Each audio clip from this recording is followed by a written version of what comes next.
Ladies and gentlemen, welcome back to another episode of the Goaltender Podcast with your host, Ryan Freville, co-host Sean at Indy Forever on Twitter. Sean, it's been a while.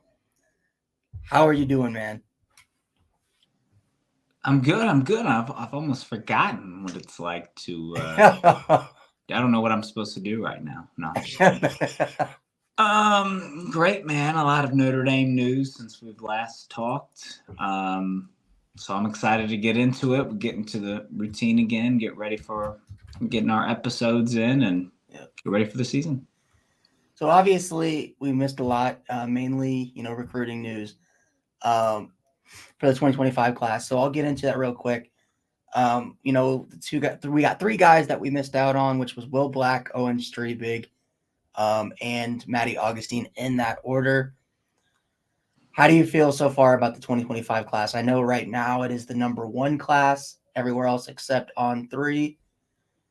But how are you feeling about this class so far? It's only the number one class because we have like 8 more commits. Yeah, then everybody else. When the other schools catch up, it'll be a little lower. I think the class is good. I think we're getting a lot more threes. Not that, 3 stars for me matter. Some great Joe Alts, Ian Books, and players end up shining at 3 stars. And Jeremiah Wusu-Koromora, for example, right? So not shitting against them, but I'd like to see some more 4 or 5 stars get in there. But other than that, some great. The offensive line for me headlines the class. Will Black there. I think we're just doing really good in the offensive line. Quarterback Deuce Knight. It's looking really good. Get some big time defensive playmakers, I think, on the back end, and I think it's going to be pretty darn good for 3 years in a row. All right. Well, speaking of Will Black, he was the first commitment that we missed out on during our break. He's not a consensus 5-star yet, but I'm sure he'll get there at some point. But Sean, let's look at his highlight tape here. I know a lot of comparisons to Joe Alt. What do you like about this commitment for the Irish? I like the Joe Alt comparison. It sucks because Joe Alt got on the field as a freshman. Let's not forget because Blake Fisher got hurt. Michael Carmody got hurt. So he was the third option, and then he ended up shining, and our offensive line finally looked better. I think it's going to be a similar situation with him. I don't see him seeing the field right away unless of an injury because of Emil Wagner and Charles Jagasaw, Gerby Lambert. So he might be redshirted his first year. But I think the talent is there, and I think he's the next wave of tackles to come through for Notre Dame after Charles Jagasaw. Could probably be the next left tackle. Yeah, I agree. I thought he was a 5-star talent watching his tape. It just sucked because, he plays in a smaller school up in the Connecticut area. So he doesn't get as much, national attention that he should. I think On 3 hit it on the head. They have him as the number one offensive tackle in the class. I think, personally, he's number one. If not number one, he's definitely top 3. Yeah. I see the Joe Alt comparisons for sure. I did think it was kind of funny how, we picked up Will Black. He was the first of the 3 that we got. And at the time, Owen Strebig was like the top 100 prospect, and and now he's kind of fallen in the rankings for what it's worth. But yeah, I think the Joe Alt comparisons are really solid. To me, he has no weakness in his game. Just watching his tape, he's just I will say that with him being Connecticut, he's probably not playing as good of talent competition. Yeah. So it'd be interesting to see the transition to college. Yeah. I do think, though, I know you had mentioned, we got Gerby Lambert, you've got Charles Jagasaw. I think Charles Jagasaw starts this year. Yes.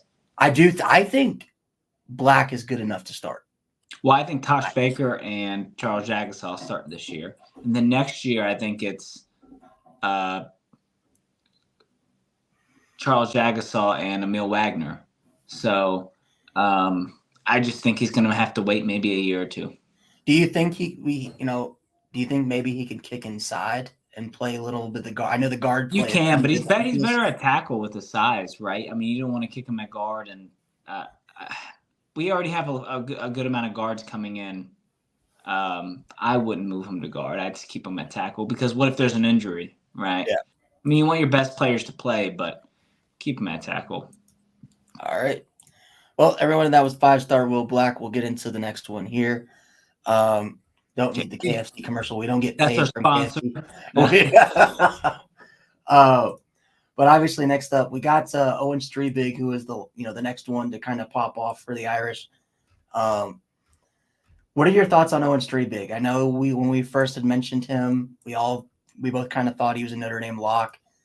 Wisconsin and Michigan kind of involved in that commit, or in Florida as well, and Miami. But what are your thoughts on this commitment for the Irish? Do you think, and how do you think he stacks up in terms of the best offensive lineman in the class? I wouldn't say he's the best offensive lineman in the class. I would probably say he is within the 5 to 10 range, in my opinion. There's so much talent this year in the offensive line, so it's no nag to him. But he's got the tangibles, he's got the talent. He's a top. He's probably the 75 to 100 range, 125, 75 to 125 player range for me. Yeah, I think so too. I mean, I think he's definitely a top 10 tackle in the country. What I love about this class for Notre Dame is the height. Will Black and Owen Streebig are legit 6'8". Yeah, Drew Pine with him in the helmet every time. I mean, that I don't know how many 6'8" offensive linemen Notre Dame has had, but like that just seems scary to me. You got 6'8" human beings on the other side. What defensive line is going to want to go up against that? I'm going to ask you the same question as me. Would you put him inside? As you asked me. You know what? And that's the thing is like Streebig, I've seen stuff that he can play guard. He's so tall though, I feel like being a tackle. Yeah. At least a right tackle probably would be the best bet. Because if he's inside, I don't know, like if his tangibles are telling me like right tackle with left tackle being Black. What? Because like obviously we'll get into Matty Augustine here, but like out of the three, because one of them's going to have to switch to guard because it's Augustine. You think Augustine? Yeah. Okay. So overall, I mean, you like Will Black. You think Owen Streebig, is he a guy that can contribute early on in his career? Or you think he's going to wait a little bit? I'm telling you, both of them, if it were any other year, probably. But it's just we have too much young talent on the offensive line that are going to be starting. And when you got a sophomore and junior starting on the offensive line, I mean, who knows? Jagasol will start this year and next year. So maybe as a sophomore he can get a start if Jagasol leaves for the draft early. Mm-hmm. But I don't know. It's gonna be one of those things where he's gonna probably have to wait his time. It's not like he's gonna get there right away and start over a Charles Jagasol, who's been in the program, which just sucks to say. I mean, I'll say this. And this might be a hot take. I like Owen Streebig more coming out of high school than I liked Blake Fisher. That's a hot take because Blake Fisher was almost a 5-star prospect. I like Streebig a lot more. I like Streebig's height, right?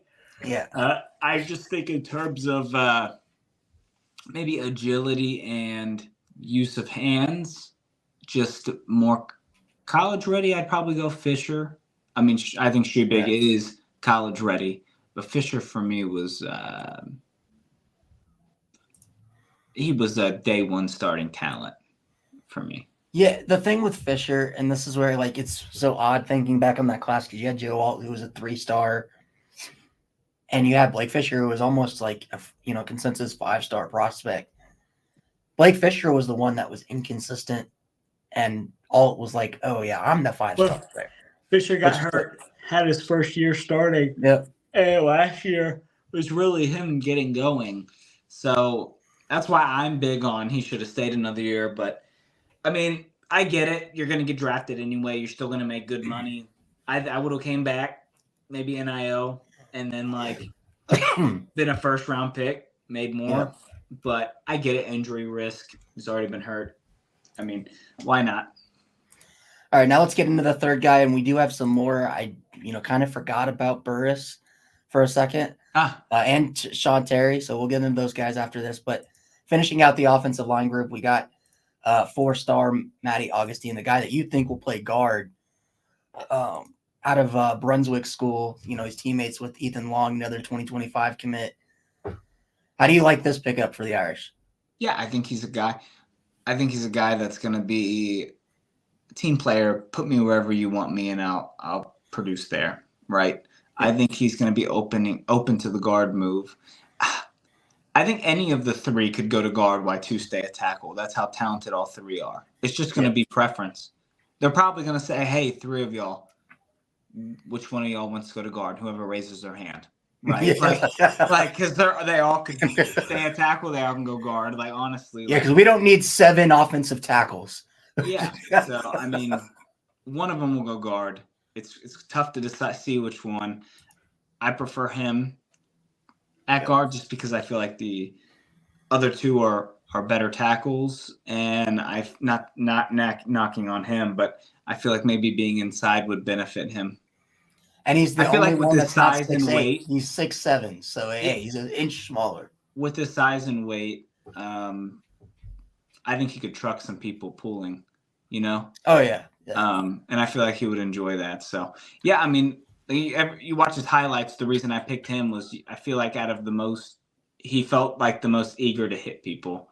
Yeah, right? He's a mauler. He's like an absolute mauler off the line of scrimmage. So that's why I picked him to go to guard, because I was like, well, I mean, if you're pulling or doing crazy stuff with him, I feel like he would probably have the most fun with that. So we'll see. They're all big gets.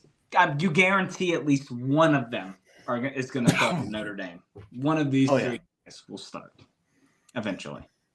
Where do you think, finishing off on this offensive line class so far, where do you think this offensive line class stacks up in terms of recent top to bottom O-line classes in recent Notre Dame history? Okay, so it's tough because Alt being a 3-star, I don't think anybody really gave him the time of day. Yeah. Right? Even me. I mean, sad to say it, but Alt came as a surprise. So I feel like I want to put it second because I can't see them being better than Alton Fisher. But in terms of projection, probably first. In terms of production, what I think, second. Okay. Does that make sense? Yeah, because I'll be honest, I like this class overall better, like as a class, just in terms of rankings and what I see on tape, more than I liked Fisher and Alt's class. But in terms of it's obviously not unfair because these guys haven't stepped foot on a college football field yet, so we don't know what they'll be. But it's so hard seeing what Joe Alt became. Yeah, and be like, yeah, this class is better. You. Right. Yeah. I mean, and Rocco can't. And Rocco. Yeah. Rocco. I mean, he wasn't ready to start as a freshman, but I mean, he started a lot last year and super talented. And I mean, Rocco's. I mean, you could argue the three that we just talked about might have more potential, but I mean, Rocco's Rocco right now. He's starting. How are you going to say a top 10 pick, a guy going in the first 3 rounds, and a guy who's starting at Notre Dame, they're going to be better than, it's tough. All right. Next up, we got the receiving class for Notre Dame so far. We picked up 2 commitments from recent receivers. The first of one, I'm actually more excited about than a lot of people. You'll remember the last name, Elijah Burris, the son of former NFL receiver Plaxico Burris. Sean, do you like this? You like this pickup for the Irish? Yeah, for me, it's just because I like that Notre Dame is targeting all these legacy players, right? Mm-hmm. So, oh my God, Plaxico Burris, Ethan Long, right? Jerome Bettis. Well, we'll see if we get Ivan Taylor. Taylor. And then Urlacher. Yep. Right. And then we just got Clark in the transfer portal. So Joe Alt, right. So I mean, you love to see it. Right. Yeah. You love to see it. And super talented player. I see him more as a project. I don't see him contributing right away, but I see him as like not like a Kevin Austin, because he would have played if he was healthy. I see him like a Colsey. Like a Deion Colsey. If I see him like being a little, probably like he'll play, but he won't play as much as some of the others. And I see him as like it might take some time to get on the field just because of what's ahead. While Colsey had the opportunity, I see the reason him not being on the field as much because of players not being on the field. I see him as tangibles like Colsey. I think he's more ready. I mean, you have a father played in the NFL.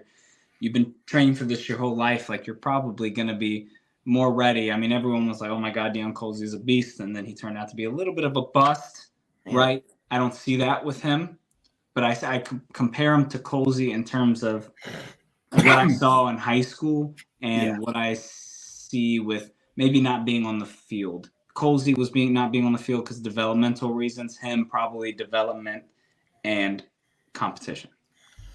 You know, me personally, I like Burris a lot more than a lot of Notre Dame fans do. I think he is going to be, I don't know, a superstar is not the word, but I think he's like a Jordan Faison type guy where it kind of goes under the radar, is a really solid receiver, and for whatever reason, the recruitments just don't pick up. No, who would have thought Jordan Faison coming into this year was going to play, let alone be one of our better receivers? I don't think anybody did. I think he's really good. I think he's an underrated prospect. You know, he plays in one of the better high school football leagues, in New Jersey. Plays against Bergen Catholic, who is a powerhouse in New Jersey. Shout out. That's where Steve Peanut Butter and Jelly came from. I knew you were going to say it. And is it Ryan? Who was his teammate? Was it Ryan? Was it Barnes? Ryan Barnes, was it? Yeah, I think Barnes. Yeah. They, Notre Dame, that's a hotbed for them. So it's not like he's playing against bums. I think we'll see his recruitment soar. Now that he's a Notre Dame commitment, I think people like bigger programs will start offering him. Yeah. But like you said, anytime you can get an NFL legacy, you take it. You take it. Yeah. I mean, Marvin Harrison Jr., he's the best receiver in college football, right? You realize he was the 21st. Right. He was the 21st ranked receiver in his class. Yeah, I mean, that dude for me is the best wide receiver prospect for wide receiver in NFL draft in the last 10 years. But I think him, Jamar Chase, and you could argue Amari Cooper, maybe, or Julio, or like Calvin Johnson. I mean, that's farther than 10 years, but like he's up there for me. I think he's going to be like a Cardinals fan over here. For us, I think he's going to be like a 1,800 yard receiver. And I do think a lot of times as Irish fans, we get caught up in star rankings. Oh, yes. And we just saw in the NFL playoffs multiple 3-stars and unranked quarterbacks start for an NFL team. Yeah, yeah. So stars do not matter. Like, yeah, it matters. They matter, but they don't. All stars matter for is your recruiting rankings at the end of the year. That's all they matter. I mean, I think it matters in terms of like some of those 5-stars. Like, I think Deuce Knight is more college ready coming out of high school than Steve Angeli, right? So I think it matters, but I also think it doesn't because it's in terms of mindset. What is the player willing to be coached? Does the player have the tangibles? And can the coaches pull the potential out of those players? Yeah, I mean, I think it all comes down to what do you define as a 5-star? Do you define it as, hey, like, this well, I don't know if you know this. Yeah. My friend told me this, and I actually didn't know this. Do you know why there's 32 5-stars? No. Oh, first-round picks. First-round picks. Yeah. Yeah, they're projected first round. and then 4 stars, Or second, third, third, fourth. Yeah. and then 6 like threes are like late days. So I know that the on three top 300, those are three. They go based off of draft picks because there's around 300 draft picks. yeah, I prefer on 3. Yeah. But I love Mike Daddy Singer, so this way. We'll have to get him on the show. I'm gonna hit him up on his next Twitch stream and be like, "Hey, Mike, Do you can watch get his on?" Twitch streams? I do. What's your name on there? Who mine? It's Yeah. just wicked_Bronco_. Yeah. I'm the Notre Dame 1188. I don't think I've ever seen you on there. Dude, I'm always funny. on there, bro. I always on the weekends. But all right, let's get into the final receiver commit that they landed in Sean Terry, who I'm Surprise. very excited for. The burner out of Ironton, Ohio. What are your thoughts on this, Sean? I think he's an absolute stud and a burner. I was shocked. I was not expecting this, and I kind of thought Burress or Meadows would be next, and now this makes me wonder who's going to be left out. But love him, love his speed and athleticism. Yeah, I think he's a speedster. I think it's been reported multiple times that Notre Dame in this class is looking for speed over everything. Yeah. Which, hey, that's what you need, because what was the downside of our receiver room this year? We had a bunch of possession receivers that couldn't get open, besides Faison. That's what we had. We didn't have a burner last year. Faison was our burner. Chris Tyree was our burner. And when you have, Jordan Faison, for how great he was, to expect a freshman walk-on to be your speedster and your starting slot says all it needs to about your receiving core. Agreed. So when you can get a guy like Sean Terry, who I think is another underrated prospect, I don't know how you feel about that, especially out of Ohio State's backyard. I think this kid's going to blow up. I think he's going to be a 4-star. And I think he might crack into that top 125 for sure. That's how good I think he is. I think he's a 4-star. You can't teach what he has. You can't teach the escapability, the speed. I mean, look at this. It's not like he's playing against scrubs either. He's playing against, top competition in Ohio. He reminds me a little bit of that Marshall transfer we just had, but a little better. Jaden Harrison. Yeah. Yeah. So, just better coming out of high school. Yeah. What are your comparisons for him in terms of like a current or former Notre Dame receiver? I never really thought. Usually, I think about this, but with him, I didn't think of one. If I had to pick anybody to compare to him, it would be.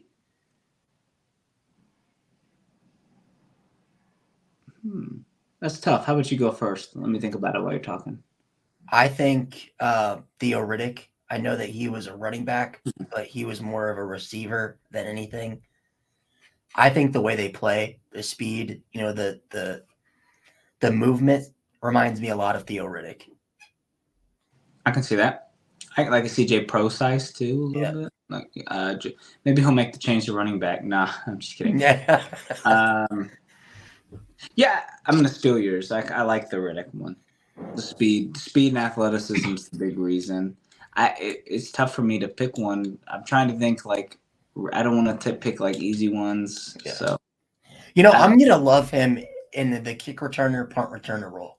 Oh yeah, dude. Yeah, like just watching him like juke 5-6 guys in a row, like. The fact that this kid is only a 3-star is just baffles me. Yeah, he's going to be a 4-star. Not a 5-star. He'll be a 4-star. I mean, look at the speed. Like, he just turns on the burners. And he's kind of like Lindsey. Yeah. Lindsey a little bit. Lindsey was a track star. But yeah, I like Sean Terry a lot. How do you think he fits into the receiving room? Right. He's going to be like Faison, switching in and out. Who do you think's left out, Meadows or So I think it was Mike Singer who said that Notre Dame could take up to 5 receivers in this class. I think you have to. Me personally, I think Meadows, knock on wood, I think he's a Notre Dame lock. I do think, and then you have Vines Bright, who I like as a prospect as well, out of IMG. And then I think I think at that point, if you get Meadows and Vines Bright, you're kind of good. What about Bettis Jr.? I mean, yeah, I struggle with Irish Bettis. legacy, so they're gonna get him if he wants to come. Yeah, I think you take Bettis if he wants it, but I think that's where it's so tough, man, because there are other guys that Notre Dame is targeting that, well, hey, it's not likely that they'll pick Notre Dame. Yeah, I mean, I think it's good to have 5 just in case one decommits, like an Isaiah Canyon, and then you're not struggling. You're like, hey, we got 4, we're happy. Like Quincy Porter, dude, it's a long shot for us to get him, but he's like a borderline 5-star receiver out of Bergen Catholic. Angeli was his quarterback. Like, the fact that we're not pushing harder for him is kind of mind-boggling to me. Yeah. Maybe he's seen, Angeli's been a backup for 2 years, and I don't know if they're friends or whatnot, but yeah, I mean, I think you take Bettis if he wants to come, but you don't fight for him if he wants to keep this going for too long. And you definitely take Vines Bright and Meadows. I think anything outside of that, depending on who, like if Quincy Porter says, hey, I understand you've already got 5 receiver commits, but I want to come to Notre Dame, take him. I agree. I got a topic I'd like to discuss. Go ahead. So, a year ago, August time frame, we've been talking. We were nervous. We were joking about it. What if they're not? Yeah. Will it? Notre Dame will be in EA College Football 25, announced by Jack Swarbrick and announced obviously in the trailer. If you thought they still wouldn't be in the game when they released a teaser and they showed 2 Notre Dame like snippets in there, like, we're in the game. Finally, it's back. 4 months away, July. We get to bring them a natty finally with video game wise, and it's exciting to talk about. Yeah, right? I mean, let's get into it. I actually thought this would be an interesting topic to do. People watching on Twitter or YouTube, if you have any thoughts on this, put it down in the comments. Let us know. Rank your top 5 highest rated overall players in EA Sports College Football 25. Top 5 highest rated Notre Dame players. Yeah. And who you think should be on that list. I've already made mine, and I'll pull that up here in a sec. I got Benjamin Morrison at 1. Mm-hmm. Xavier Watts 2. What's the overall? We got to know this. I mean, I think Benjamin Morrison's a 95 type player to 97. Now, Xavier Watts, I think, should be like a 92. I think Riley Leonard should be like a 85 to 90. Riley Leonard's my 3rd. Mm-hmm. 4th, I would say probably I wouldn't be surprised if Howard Cross is on there. He could have went to the draft, high pressure rate, coming back for another year. Howard Cross, and then probably like a Mitchell Evans. Yeah. So on my list, I've got Benjamin Morrison at 96 overall. Not bad. You think that's too high or too low? I think that's perfect. All right, then I've got Xavier Watts at 94 overall. I think that's high. I think I'd have. Well, I think for me, the problem I have is that I think too literally with like Madden rankings, and I know like college, they're going to be ranked a little. They're going to be a little fluctuated. They're going to be higher. Yeah. So Benjamin Morrison will probably be like a 97, but in Madden he'll be like a 75, right? So I gotta get that out of my head. But yeah, I would say 92 for Watts. Yeah, I think I put him at 94 because I think that in the former NCAA games, guys who won awards typically got high overalls. Yeah. He won the Nagurski Award, so that goes to the best defender in all of college football.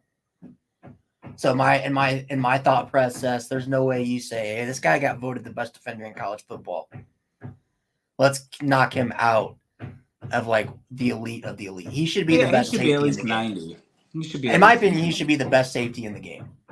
I know Caleb Downs, Malachi Starks from Georgia. Yeah, Caleb Downs is going to be like a 97, 98. Yeah, they'll have it, but that's what I mean. It's like Caleb Downs has done way less in his career than Xavier Watts, but they'll have him higher rated. Yeah. And I think a lot of times EA Sports, they'll do it because of fanfare. Like Caleb Downs is more popular, so obviously they're going to give him a higher rating. Yeah.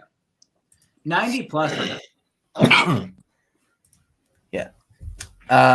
Then I'll go Mitchell Evans. I think 92 overall. Oh, at 3. Okay. Yeah. I think, he's the best tight end in college football when healthy, in my opinion. PFF had him at 2, only behind Michigan's Colston Loveland. And I think if Mitchell Evans was healthy, we saw what that man was. He was catching one-handed passes left and right. Yeah, he's a future second, third round pick. How do you think about 92 overall for Mitchell Evans? Too high, too low? I like 88 to 92. Okay. Yeah. Then I got Howard Cross at 92 overall. I agree with I would put him at like 90, 91. He was the highest rated defensive tackle in college football by PFF. Yeah. So I think you got to give him that. Riley Leonard. This one, I think a lot of people kind of threw a fit, mainly in the group chat. How do you feel about I have him as a 91 because I think he's one of the 10 best quarterbacks in college football. I personally have him because of his injury, probably around an 87 to 88. I think he should be 85 to like 92, right? That's the range he's going to be in. I have him in the middle of that, 87, 88. I don't think he should be. See, I think 90s up should be like 95 up, elite. 90s to 95 should be like the really good. You know what you're getting. Yeah. 85s to 90s are like those players that are really good. We'll see if they. It's just Riley Leonard. If he didn't get hurt, I could say 90 above, right? Yeah, I get that. I was more thinking of like, hey, if I was sitting here, if I was doing the ratings, I would go based off of who the top 10 quarterbacks in college football are. But Ever Golson was like an 84, 85 as a freshman. So with that, I would probably say 90.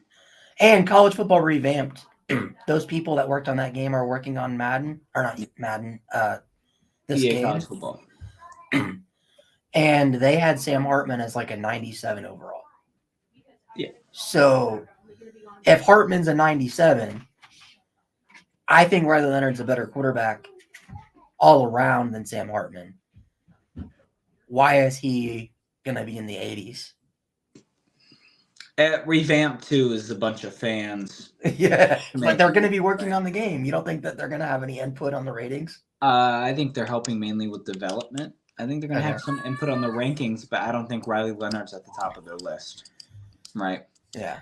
But what will make me mad is they'll somehow rank Will Howard as a higher overall because he plays at Ohio State. I mean, I would have Will Howard as the same range as. Yeah, if you're going to put Riley Leonard there, I'd have Will Howard in the same boat. But I would have like Quinn Ewers, Shedeur Sanders, and maybe like Dylan Gabriel, like in the 9, and then like the Will Howard and the Riley Leonard should be like 89s, 88s. But do you agree with what I'm saying though? They're like Will Howard should not be ranked higher than Riley Leonard. Yeah, I mean, I think they should be the same ranking. Okay. Yeah, I think they should both be like. I could see one overall higher, but I think they should both be like 87 to 88s. Like, I also don't think Riley Leonard should really be above Will Howard. I think those guys should be like the same ranking. All right, next up, we got Charles Jagasaw. I have him as an 89. Too high or too low? Oh, that's way too high. Really? Yeah, Charles Jagasaw with 1 star. He'll be like He was 80. a 5-star. He'll be an But 83 to 84. oh, come on. Yes. Now in the middle of the season they'll rise his ranking, but to start he won't be above an 85. All right, what about Jeremiah Love at 88 overall? That too high? 85 to 86. Jesus, you are lowballing, Sean. Sean's acting like Sean's giving us ratings of like a group of 5 team right now. Yeah. What about Jadarian Price at 87? 84, 80, no, 84, 85. Okay. Chris Mitchell at 86 overall. Give me an 84. And then Jaden Greathouse and Jordan Faison tied at 85. 85. You like that? Yeah. Yeah. Okay. At least we can agree on that. Yeah, in the comments, guys, feel free to drop your own top 10, top 5, who you guys think should be the highest rated Notre Dame players. Make sure if you like the show, like, subscribe to Week Zero Productions on YouTube. But yeah, moving on. We did have the Notre Dame football schedule come out. We didn't get to talk about it too much, but so what were your early thoughts when you saw the schedule? Obviously, Army is now confirmed as that 12th game. Do you like the schedule? Oh, fuck yes. This is the easiest schedule we've had since 2018, and it's easier than 2018. This is one of those schedules where someone's going to say Notre Dame doesn't play anybody, and I'm kind of like, you're right. Yeah, right? Like it. But again, like not playing anyone is Florida State, USC, and Texas A&M, right? Yeah. Those are they could struggle this year, but those teams could be 7-5 or they could be 11-1, right? So I will say that it all depends. I think when it comes to the playoff, undefeated 1-loss team clinch. 2-loss team depends on the year. Last year we're in. The year before we're in. This year it's going to be close. If we're 2 losses, I could see us being the last 1 or 2 spots or the 1 and 2 spots out, right? But I could see them saying first playoff Notre Dame, let's get in. It all depends on Texas A&M. We beat A&M. I think we finished with at least 1 loss. I think we go undefeated this schedule. And I like the Army edition, Shamrock Series. I like the 4 Horsemen 100th anniversary. They'll probably do something with that with the Shamrock Series, right? Yeah. It's a great schedule. I'm not worried about Louisville like people are this year. I'm going to the Georgia Tech game. I've heard a lot of people are nervous about that. It's in Atlanta, like an hour and a half from me. So definitely going to that. And I'd be more worried about it if it was actually at Georgia Tech. I mean, it's in Atlanta though. Yeah, but let's be real. That fan, like the fans will be 70%, 80% Notre Dame.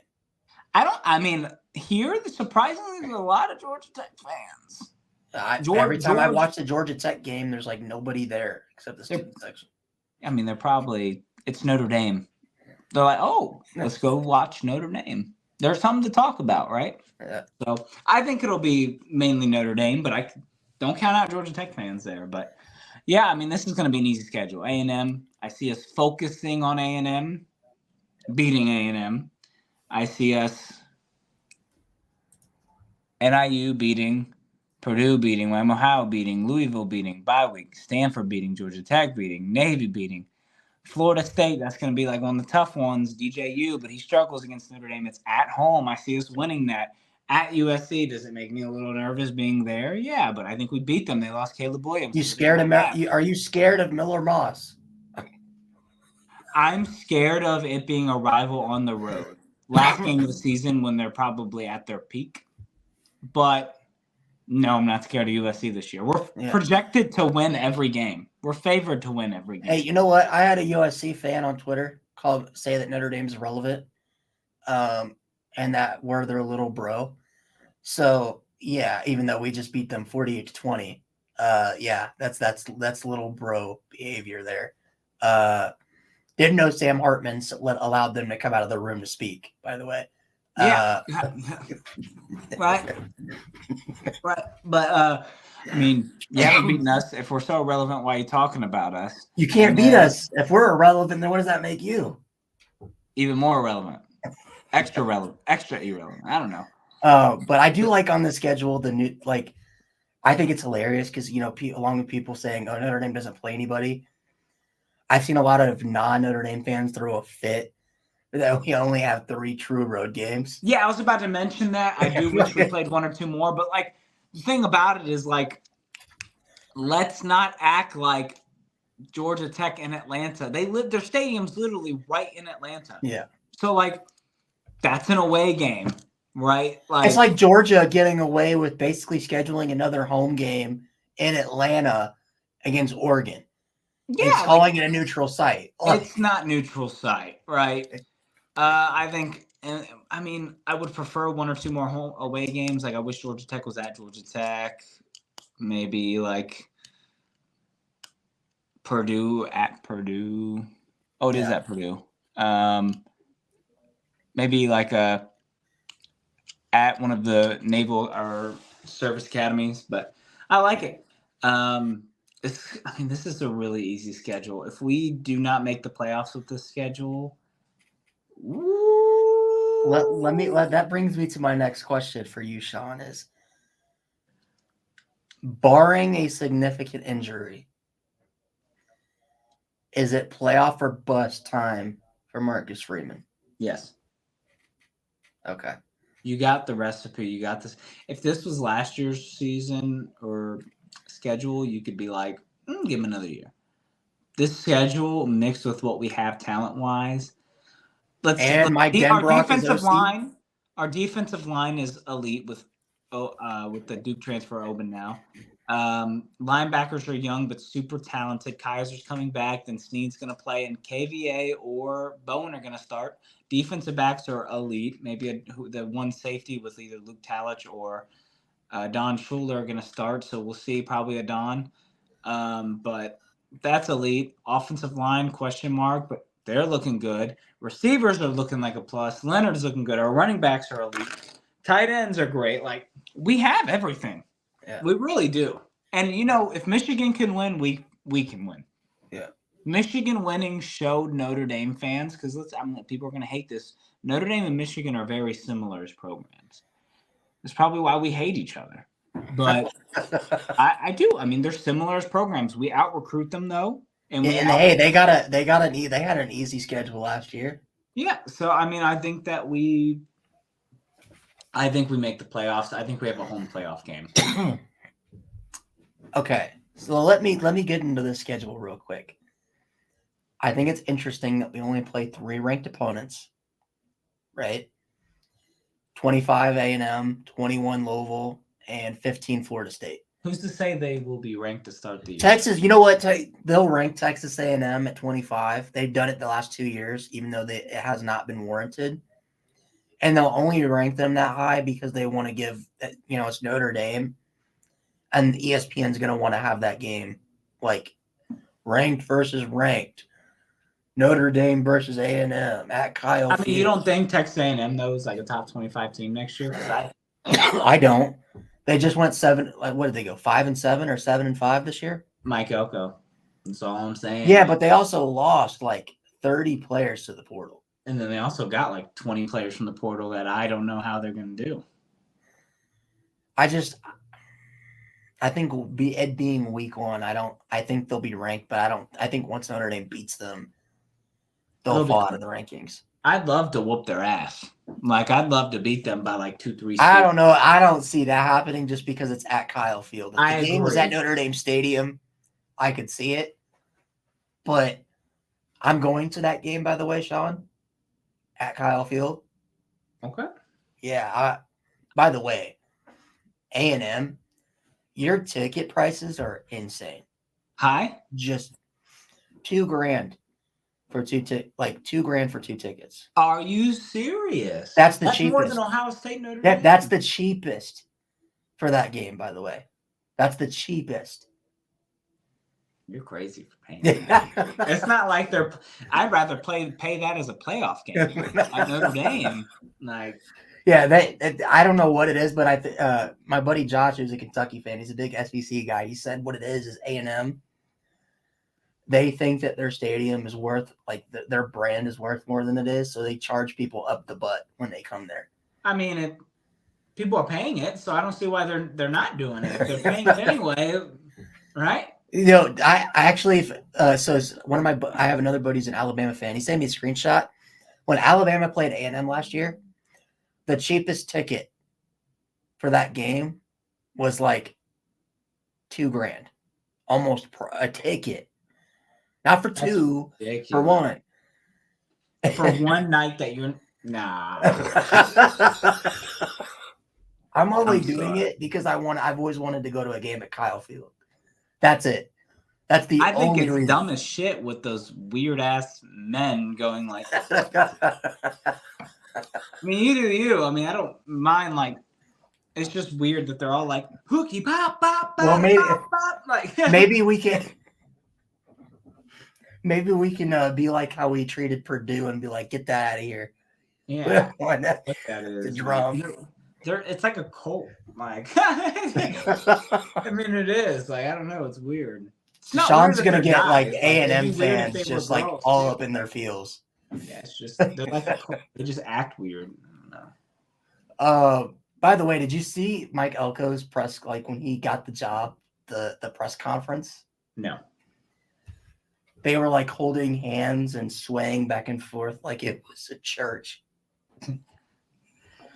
It looked like a cult, bro. I'm not even joking. Maybe there's a reason that cult is in the word culture, right? Like, I mean, their culture is insane. But I think we win that game. I mean, there's no even if we lose it, and I think I really think that game could be 50-50. Even if we lose it, I think we could still find a way in the playoff. But I think that game is important. You have to be 11-1. I think with this schedule to get it. I agree. I can see chaos. I mean, if we're 10-2 and there's like a 9-3 Big Ten team, I don't know. I don't know. I think they'll give it to the 9-3 team. My thing is like if we went 10-2 last year, because we would have made a New Year's Six bowl.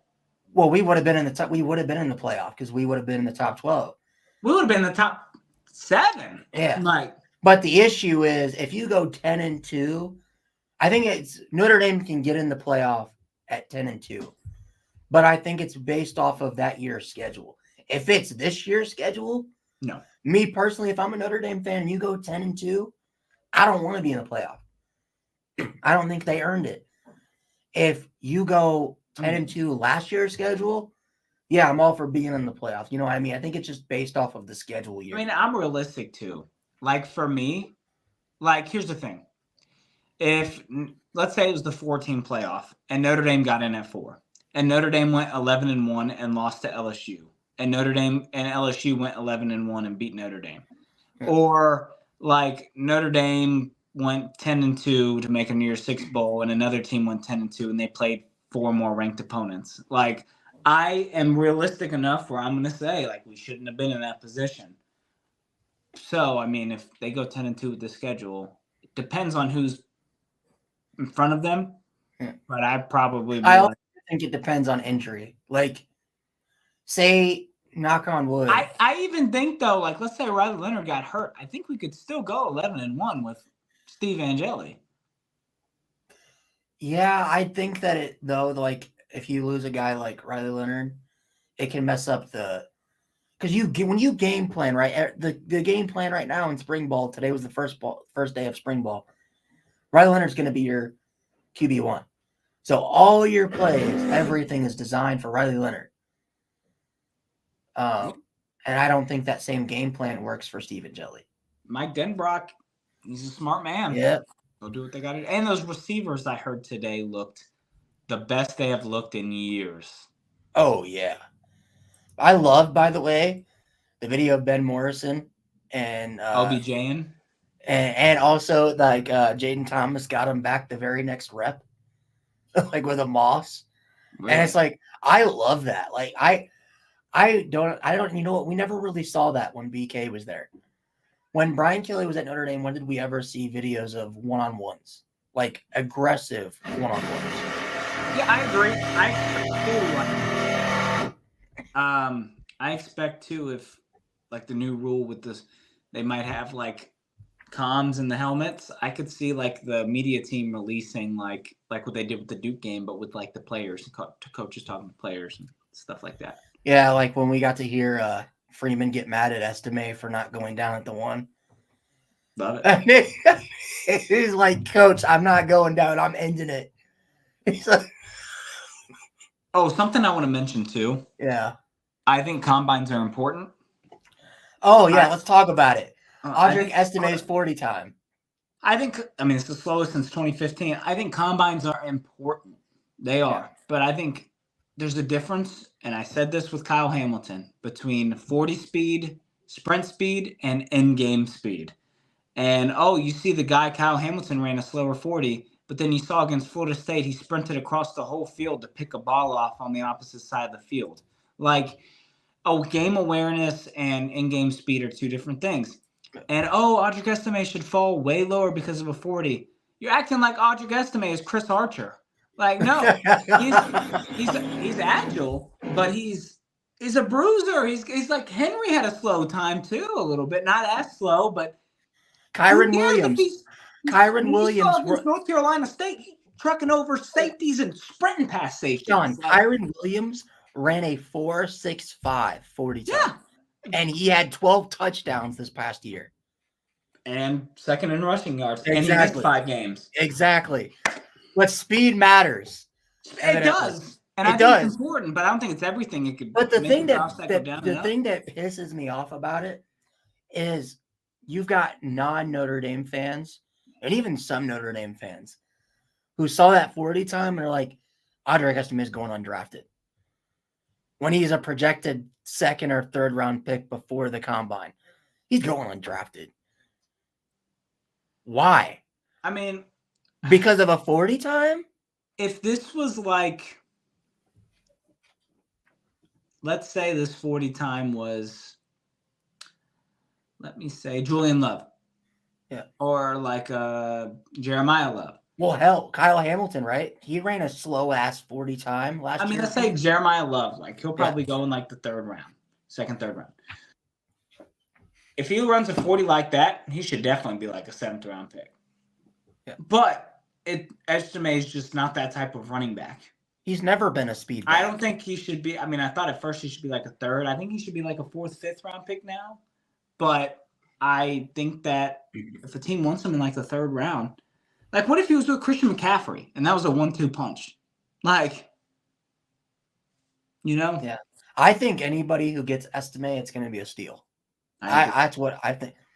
I hope my Broncos get him because Audric Estime is what we thought Javonte Williams was going to be. And Javonte Williams we got him in the 2nd round. He was good before his injury. He was good before his injury. Yeah, he led the country. He led the NFL in broken tackles before his injury. He hasn't been the same since. I think that I would love my Cardinals getting him. Who do you guys have at running back? What? Who's your running back right now? James Conner, Mr. Glass. Oh. So, I mean, he's good. Connor's been good when he plays, but he misses like 5, 6 games a year. So, I mean, I would also say that, I also heard that if they can't get Marvin Harrison, they have no wide receivers. They're probably not getting Marquise Brown back. They don't have DeAndre Hopkins. They have like nobody. Neighbors. I heard they're getting Alt. They can't get Harrison. Or I heard they trade down to get like. You know what's crazy is Marvin Harrison Jr. is by far and away the best player in this draft, even over Caleb Williams. I say 2nd best. But he won't be a top 3 pick. That's because they need a quarterback. No, right? I know, but that's insane to me because I think he's gonna be an NFL Hall of Famer. Yeah, I can see it. I mean, that's why I want my Cardinals to get him. I mean, oh my God, Kyler Murray with Marvin Harrison, like. That's why I think the Bears are so dumb. I think pairing Marvin Harrison with Fields and then with the my God. Oh, and DJ Moore. Yeah, but you have to think too, like money-wise, they trade Fields, they get a 2nd, then they don't have to pay a big contract for Fields. They less money on the rookie deal, even though Williams probably get a big rookie deal. draft someone with the 9th. If they traded, they could get a legendary package for that. Again, like what they did for, I mean, not legend. It wasn't legendary with the Panthers trade, but like it's still, they won that trade, right? So we'll see what they do. I would draft Williams if I was them. So finishing up, we'll end here. Okay.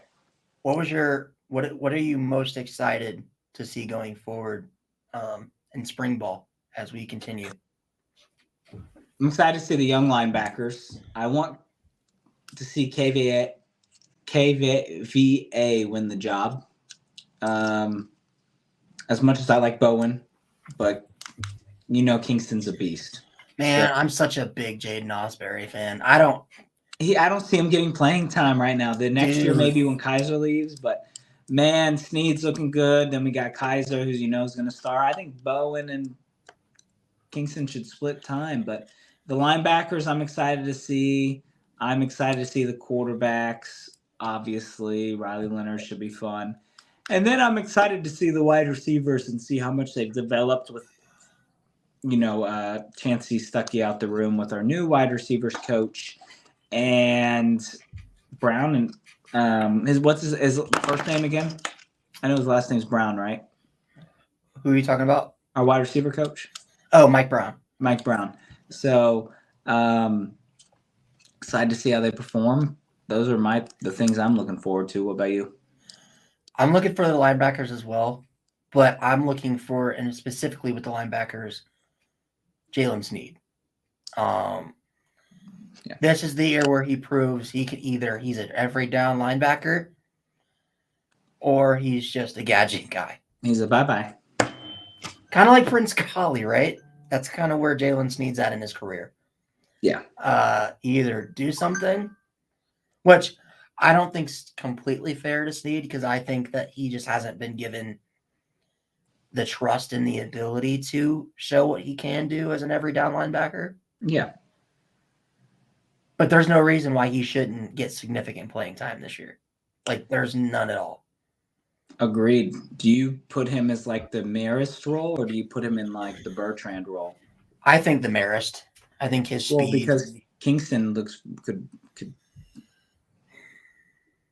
And then Kaiser, where's he going to be? He's not going to be in his same spot. That's where it's so tough for me because I don't understand it because we've had guys like Prince Collie. We have Jalen Snead now. And you have Jaden Osbury. Those three guys are more athletic, like more speedsters than KVA, Bowen, and Kaiser. KVA right? To me is the best linebacker. KVA, his thing, he's a great overall linebacker. But I'm talking about pure athletic ability, like speed, like verticals, like jumping, and all that type of stuff. We've had athletic freaks at linebacker. They just never get on the field. And I don't because know. They're raw. That's what I mean. It's like Jalen Snead was a 5-star linebacker. Can't get on the field. Prince Collie, 5-star linebacker. Couldn't get on the field. Jaden Osbury was a high 4-star linebacker. Can't get on the field. And the thing with Osbury, he had 1 year behind 3 super seniors. Yeah. But Osbury, to me, is a stud. When I watched him in the spring game last year as a true freshman, when him and Bowen were sharing the field together at Mike and Will, I thought Osbury outplayed Bowen in the spring game. I haven't seen enough of Bowen. He barely played last year. He looked okay in the bowl game, but I haven't seen enough of him for me to be like, oh my God, I want to start him. As much as I loved him, he's one of my favorite recruits in the last class. I really think Kingston should start. I really do. I think he should start, and I think our 3 starters should be Snead, Kingston, and Jack Kaiser. And then Bowen comes in substituting a good amount to get some playing time. I mean, I liked why am I blanking? Bertrand a lot. But I always thought that Jalen Snead was a better overall talent, like better player. That Bertrand and Leafau weren't the best linebackers on the team. I'd say Leafau. I think Bertrand was a good solid linebacker. I think he's like a Drew Tranquil. But he had his limitations. Like He was good, but he wasn't a guy that's going to chase down an elite tight end and be able to lock him up in coverage. He's not the guy that's going to, wow you with his athletic ability. He just was a very smart, very high IQ linebacker that did the most he could with it, even though he had some limitations. Yeah, and he killed it with what he did. I mean, I even think Drew Tranquill was. I think he's like we saw him with the Chiefs. That dude's an absolute monster. Yeah, that's what I'm looking for. I mean, also I'd like to see some improvement in the receiver room. I like to see one guy. I'd like to see us have come out of spring camp with an idea, come out of fall camp with a true wide receiver one. I want to see who that guy is going to be. I don't know who it's going to be. You could argue Jaden Thomas. We can argue Faison. I really think Great House is the best receiver in that room if he's healthy. Yes. Yeah. But anyway, Sean. Give me one more. I'll give you one more. One more? All right. QB play. I'm interested to see what Riley Leonard does. Stealing all mine, aren't you? Yeah, Riley Leonard. I'm interested. Marcus Freeman got quoted as saying after practice today that they threw more deep balls and the receivers caught more deep balls than at any time in his 2 years at Notre Dame. We said that he's seen in a long time. Yeah. Says something. So Mike Denbrock's having him air it out. I know, man. I am ready. Mike Denbrock. Thank you, Daddy. By the way, before we go, that was a great hire. We didn't talk about it, but yeah. Our coordinators are the best in the country. No excuses this year. No excuses this year. But anyway, Sean, as always, was another great show. We'll be back in 2 weeks. During the season, we'll be going every week. But during the off season, everyone watching, we got 85 people in here. That's our largest viewing, by the way. Shout out to you guys. Yeah. You didn't tell me that. Yeah. Go over Week Zero Productions, drop a like and subscribe. We'll be going live every Thursday at 5 p.m. Eastern, Sean? Yep, 5 p.m. Eastern. So yeah, we'll be back in 2 weeks. But anyways, guys, I have been your host, Ryan Ferfell. This is my co-host, Sean, at Andy Forever on Twitter. Go drop us both a follow over there. Again, like and subscribe if you like the content. And we'll see you guys in 2 weeks. Anyways, guys.